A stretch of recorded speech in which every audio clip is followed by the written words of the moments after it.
William Matthew Tilghman Jr. entered the world on Independence Day, 1854, in Fort Dodge, Iowa.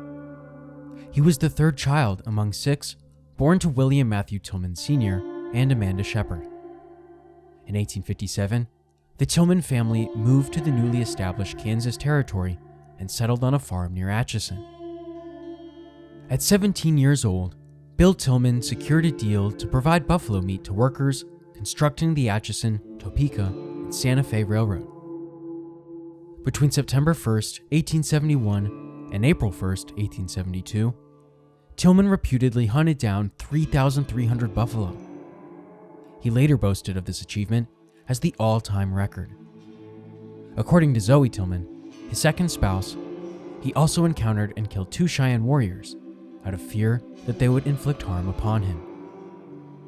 It all started when Bill Tilghman started his career as a buffalo hunter. According to the government's rules at the time, the Native Americans weren't supposed to leave their designated land without permission.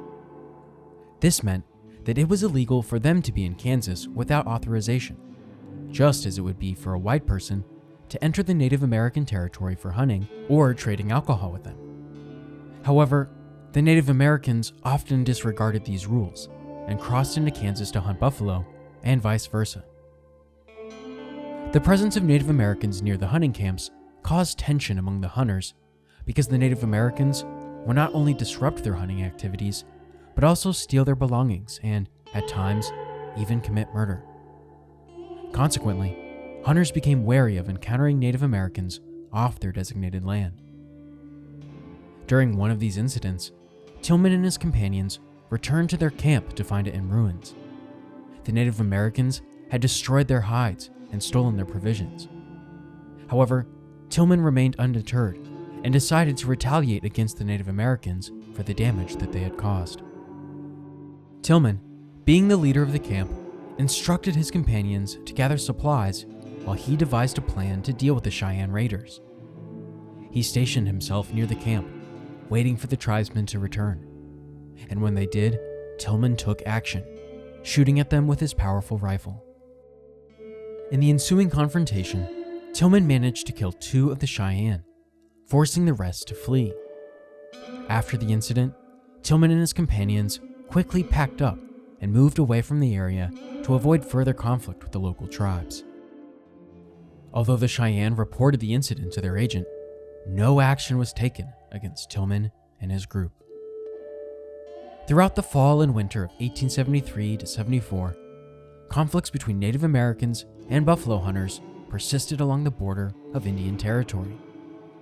This tension eventually led to a significant uprising among 4 major southern tribes: the aforementioned Cheyenne, Arapaho, Kiowa, and Comanche.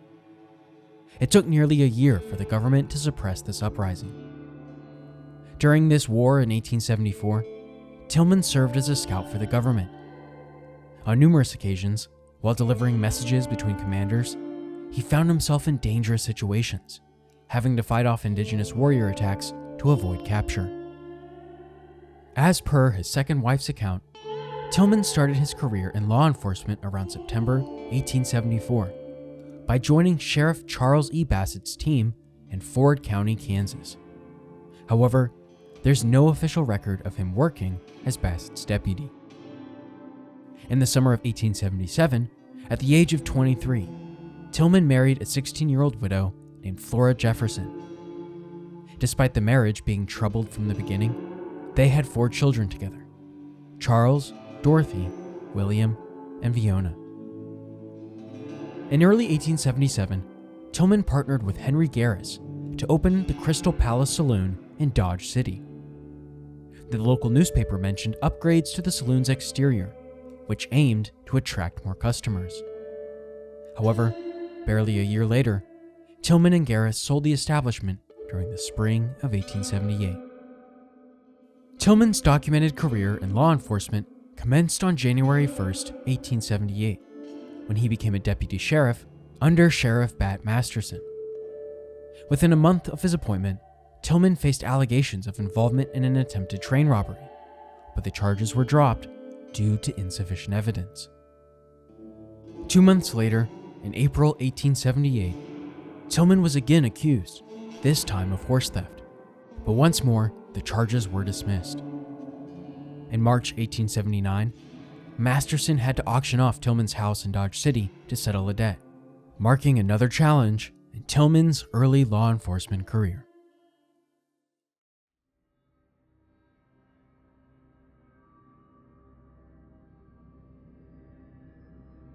On November 6, 1883, Patrick F. Shuguru was chosen as the sheriff of Ford County, with Bill Tilghman serving as his deputy.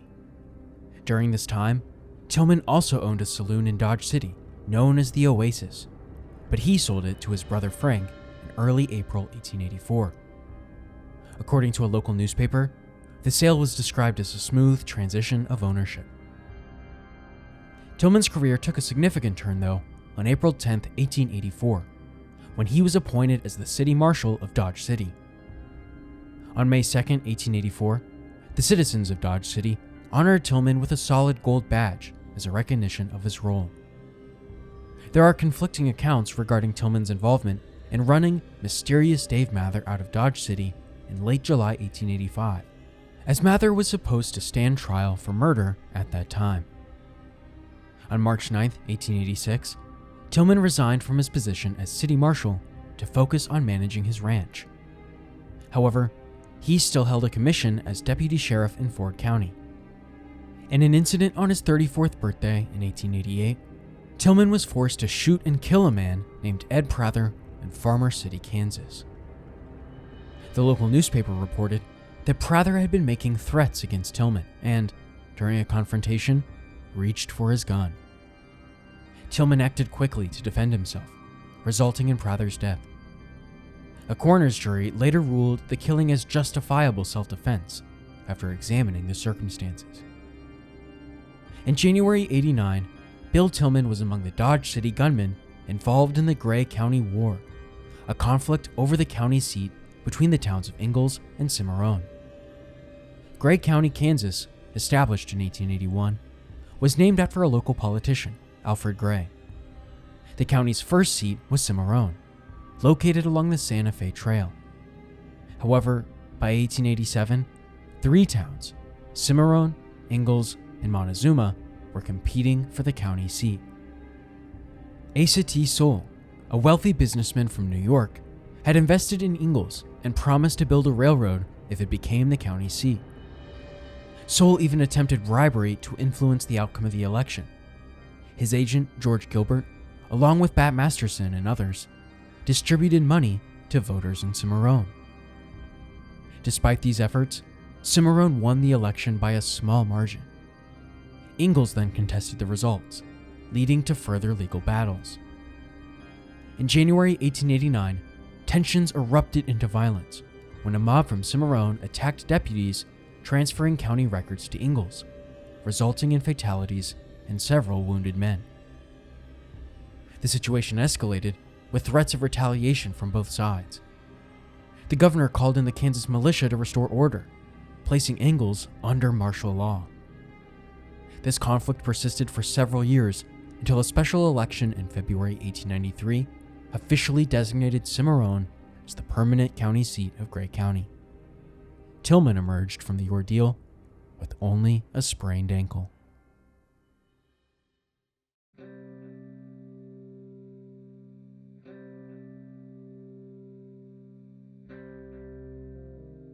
On April 22, 1889, the first of the famous Oklahoma land rushes occurred. Overnight, the city of Guthrie sprang into existence with a sudden population of 15,000 people.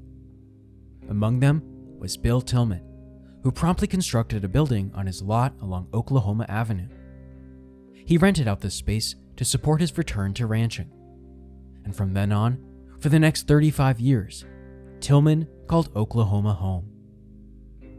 Another land rush happened on September 22, 1891, during which Tilghman acquired a new ranch.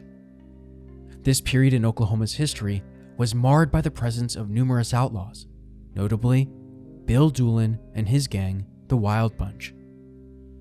In response to this lawlessness, Tilghman was appointed as a deputy U.S. Marshal in May 1892.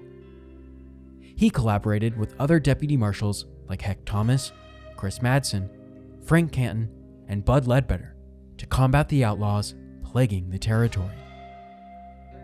During the Cherokee Strip land rush on September 16, 1893, the town of Perry, Oklahoma was founded. Tilghman assumed the role of city marshal in Perry on October 21st, with Heck Thomas serving as his assistant marshal. Both Tilghman and Thomas continued their duties as deputy U.S. marshals alongside their municipal roles. Once law and order were established in Perry, Tilghman resumed his pursuit of the Doolin gang. A well-known but entirely fictional tale recounts an incident where Tilghman supposedly entered a dugout on January 8, 1895. In this story, it's claimed that Tilghman sensed the presence of hidden rifles aimed at him inside the dugout. According to the legend, one of the outlaws tried to shoot Tilghman from behind, but was stopped by Bill Doolin, who allegedly said, "Bill Tilghman is too honorable to be shot in the back." This story originated in a pamphlet from 1915, which was distributed alongside Tilghman's movie, The Passing of the Oklahoma Outlaws. In 1937, Chris Madsen, Tilghman's fellow marshal, dismissed the tale, suggesting that Tilghman, in his pursuit of a successful film career, may have embellished stories for dramatic effect. Over time, the Doolin gang was gradually eliminated. Tulsa Jack Blake was killed by Chris Madsen's posse on April 4, 1895, followed by the deaths of George Bitter Creek Newcomb and Charlie Pierce on May 2nd. Then, on September 6, 1895, Tilghman and two other deputy marshals confronted William F. Little Bill Raidler. Little Bill was another famous outlaw pursued by bounty hunters, but in this instance, the marshal was compelled to fatally shoot him.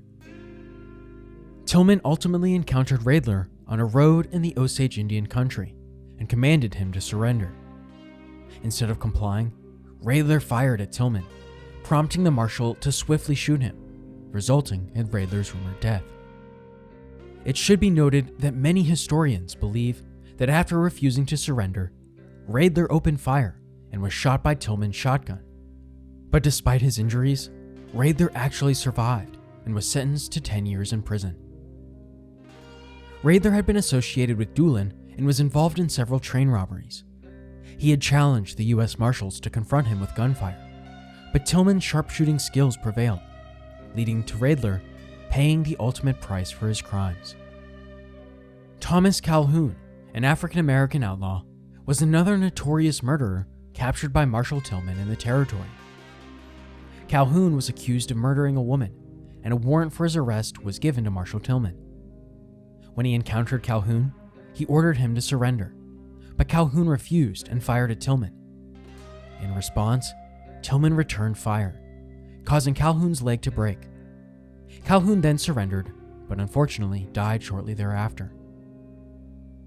Tilghman served as sheriff of Lincoln County for 4 years and was responsible for dealing with more of these criminals in Oklahoma and the Indian Territory than any other official. One of his boldest acts was single-handedly capturing Bill Doolin alone in a bathhouse at Eureka Springs, Arkansas. Doolin was notorious as one of the most dangerous criminals in the Indian Territory and had evaded capture for years. There was a large reward for his capture, and multiple U.S. Marshals had tried to arrest him, but Doolin always managed to escape or fend them off with his gun. Tilghman tracked Doolin to Eureka Springs and found him in a bathhouse. Without seeking help from local authorities, Tilghman managed to capture him by himself. Doolin was sitting on a lounge in the bathhouse when Tilghman entered, and before Doolin realized what was happening, Tilghman had his gun aimed at him and ordered him to surrender. At first, Doolin hesitated, trying to reach for his hidden gun, but Tilghman warned him to comply or face dire consequences. After a brief struggle, Tilghman disarmed Doolin without firing a shot, a daring feat that could have cost Tilghman his life. Once Doolin was captured, Tilghman sent a message to U.S. Marshal Everett Nix in Guthrie, Oklahoma, informing him of the successful capture. "I have him, and we will be there tomorrow, Tilghman," the telegraph stated. The next day, a crowd of 2,000 people gathered at the Guthrie Railroad Station to witness Tilghman bringing in Doolin once and for all. Or so they thought. Tilghman's achievement in capturing Bill Doolin was overshadowed when Doolin managed to escape from jail on July 5th, less than 6 months after being captured and the day after Tilghman's birthday. However, Doolin's escape was short-lived as he was later tracked down by Heck Thomas and his group. Doolin met his end on August 24, 1896, when he was shot to death. Despite capturing Doolin, Tilghman never received the reward money promised for his capture because the state of Oklahoma refused to pay after Doolin's escape. The remaining member of the Doolin gang were also dealt with. George Redbuck Waitman was killed by a posse on March 4, 96, and Dynamite Dick Clifton was captured shortly thereafter, meeting his demise on November 7, 1897. Dick West, also known as Little Dick, was one of the most notorious criminals in the territory, rivaling even his mentor, Bill Doolin. He was a member of the Doolin gang, notorious for robbing trains, and was incredibly elusive, making it difficult for law enforcement to catch him. He avoided sleeping indoors, regardless of the weather, and constantly changed his whereabouts. Tilghman eventually managed to track him down, though, leading to a confrontation where shots were exchanged. Despite being shot several times, Tilghman emerged unharmed and successfully took down West. Little Dick, much like Doolin, specialized in ambushing and killing U.S. deputy marshals in Oklahoma and the Indian Territory. When news of his death at the hands of Marshal Tilghman spread, it was met with widespread relief among law-abiding citizens. Describing the entirety of William M. Tilghman's career would require volumes of information. His life story mirrors the adventurous tales of frontier legends like Davy Crockett or Kit Carson, especially his experiences in the Kansas frontier during the early 1870s. Despite facing danger for 37 years and being targeted by numerous desperate outlaws, Tilghman miraculously emerged unscathed from countless encounters with bullets. After the Wild Bunch was completely eradicated, the trio of Bill Tilghman, Heck Thomas, and Chris Madsen gained Old West fame together, as they'd forever go down in history books as Oklahoma's Three Guardsmen.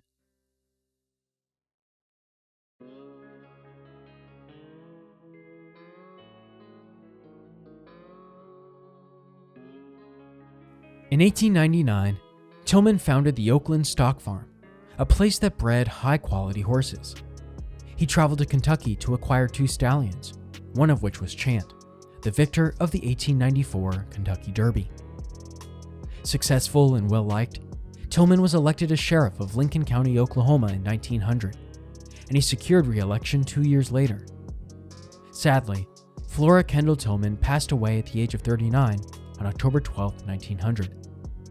Despite reports suggesting otherwise, there's no evidence that they divorced before her death.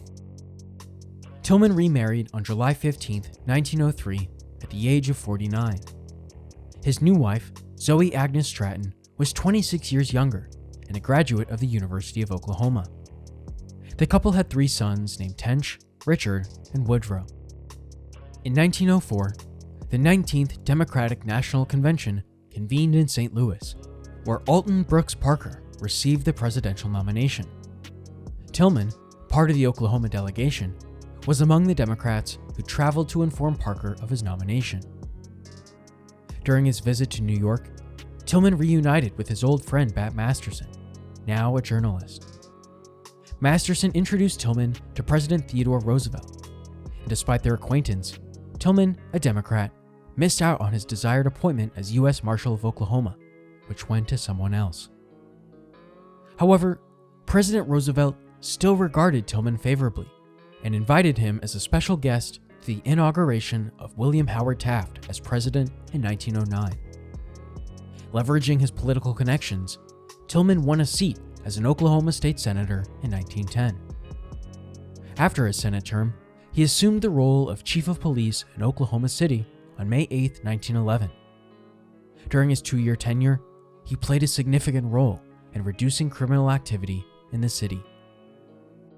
Rather than penning down his life story, Tilghman decided to bring his Oklahoma adventures to the big screen.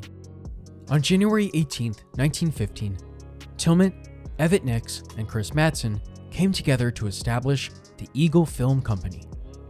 Nix took on the role of president.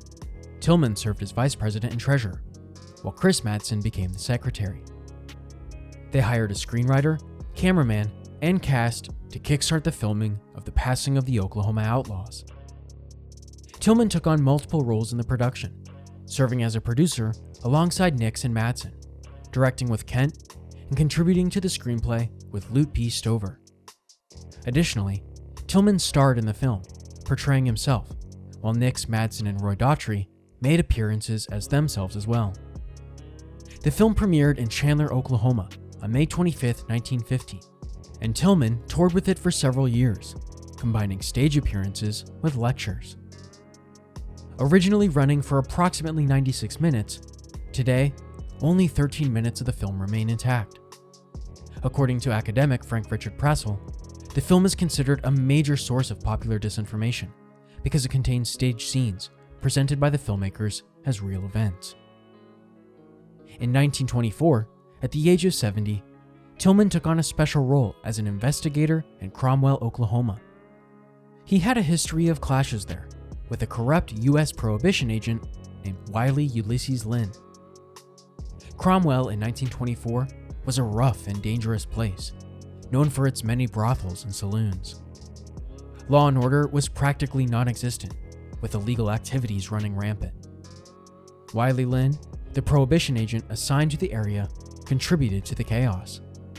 He made deals with bootleggers and other criminals, letting them off the hook in exchange for bribes. From the start, Tilghman and Lynn were at odds. Tilghman made arrests for breaking liquor laws, only to see Lynn intervene and release the offenders. Despite Tilghman's suspicions about Lynn's corruption, he lacked concrete evidence to expose him.